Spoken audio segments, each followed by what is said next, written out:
नमस्कार, आप देख रहे हैं अश्वमेघ न्यूज और इस वक्त की बड़ी खबर है ओंकारेश्वर से।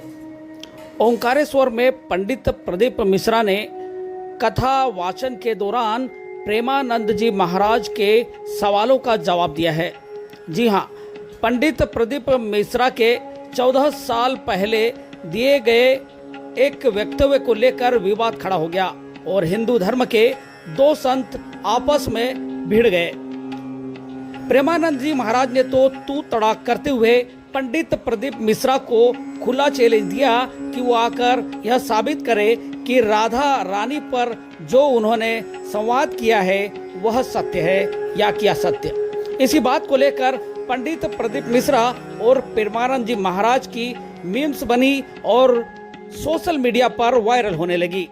इसी बात को लेकर यह विवाद भी गहराता चला गया कि आखिर राधा रानी को लेकर पंडित मिश्रा द्वारा जो वक्तव्य दिया गया था वह कहां तक सत्य है। इसी को लेकर खंडवा जिले के ओंकारेश्वर में शिव महापुराण कथा का वाचन करने आए पंडित प्रदीप मिश्रा ने व्यास पीठ से जवाब दिया।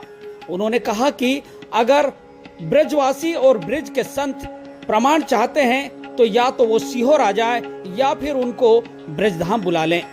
पंडित प्रदीप मिश्रा ने कहा कि अगर प्रेमानंद जी महाराज उन्हें एक चिट्ठी लिख देते तो वो दंडवत होकर उनके सवालों का जवाब देने के लिए वो ब्रजधाम तक चले जाते।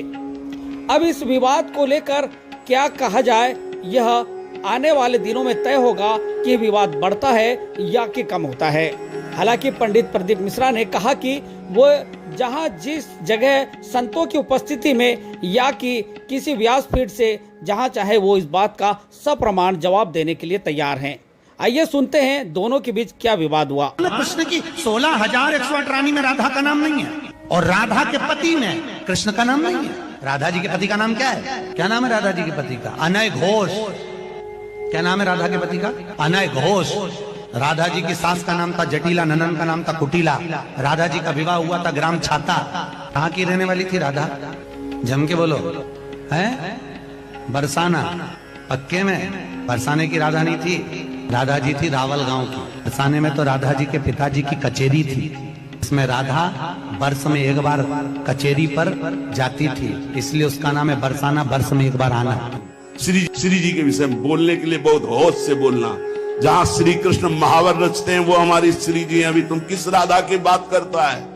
अभी जाना कहाँ राधा को? राधा को जान जाएगा तो आंसुओं से वार्ता होती है, बाणी से मुंह हो जाती। कौन रस बाढ़े जहां बोली बोई भारी। और सुनो, कह रहा है कि वृषभानुपुर वर्षा। इसका प्रमाण हम पहले दे चुके हैं, पर जिसकी दृष्टि में सियोर वाला महाराज गलत है तो वो जिंदगी भर कितना भी प्रमाण दे ले। जैसे माता जानकी प्रमाण दे देकर आखिरी में जमीन में चली गई पर उसकी किसी ने नहीं मानी। ऐसा चाहते हैं दुनिया के लोग कि तुम प्रमाण देते रहो, देते रहो, देते रहो। क्या प्रमाण चाहिए? इस व्यासपीठ से मेरी माँ ने सौगंध खाकर बिठाया था कि प्रमाण इस व्यासपीठ से वो शब्द बोलना जो हमारे शास्त्रों में है। ब्रह्म वैवर्त पुराण में से राधा का संवाद, राधा रानी का संवाद बोला। इसके बाद राधा रहस्य में से राधा जी का संवाद बोला। गौड़िया संप्रदाय की काली पीठ से निकलने वाली पुस्तक में राधा जी का संवाद लिखा है जो हमने बोला। और प्रसन्नता ब्रज 84 कोस में अनय घोष का मंदिर है, वहां जाकर दर्शन करो जावड़ गांव में, उसका प्रसंग कहा। उसके बाद कितना प्रमाण चाहिए तुमको? और बात है राधा रानी की, वो तो मेरी माँ है। मैंने इस व्यासपीठ पर बैठने से पहले बाल्यावस्था में 1999 में जब पहली कथा चालू करी थी तब हमारे पास धन नहीं था।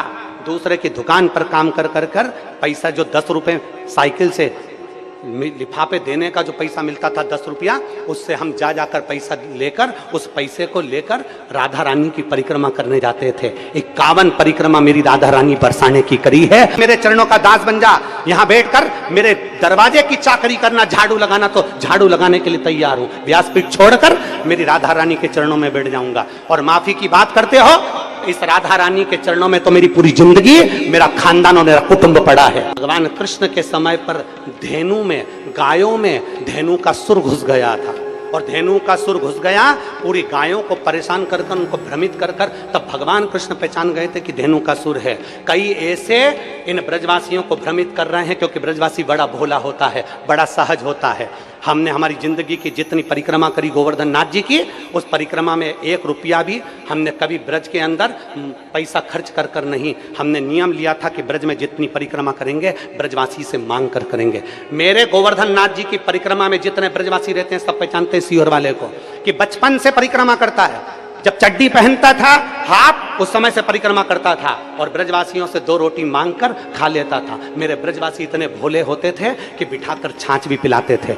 आज उन ब्रजवासियों में कुछ लोग ऐसे घुस गए हैं जो इस शिवपुराण का विरोध करना चाहते हैं, इस व्यासपीठ का विरोध करना चाहते हैं, प्रदीप मिश्रा का विरोध करना चाहते हैं। वो लोग राधा रानी की आड़ में बदनाम करना चाहते हैं और ब्रजवासी इतना भोला है कि वो समझ नहीं पा रहा। आप कहो जिस दिन राधा रानी के चरणों में आकर दंडवत कर लूं, आप बोलो जितने दिन तक राधा रानी के चरणों में पड़ा रहूं, मेरी माँ है वो, उससे मेरा बेर नहीं है।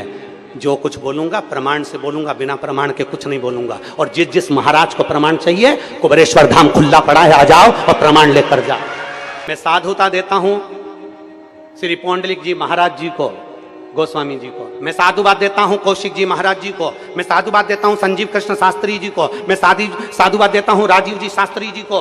मैं साधुवाद देता हूं अनूप जी शास्त्री जी को, जिन्होंने वृंदावन से फोन लगाकर कहा गुरुदेव आप जब भी इधर पधारे महाराज जी, अपन सारे विद्वानों की सभा रखेंगे, आप उसमें अपनी बात रखना। और हमारे यहाँ पत्र आया और हमने पत्र के माध्यम से उनको सूचना दी, हम पहुंचेंगे, वहां पर बात करेंगे।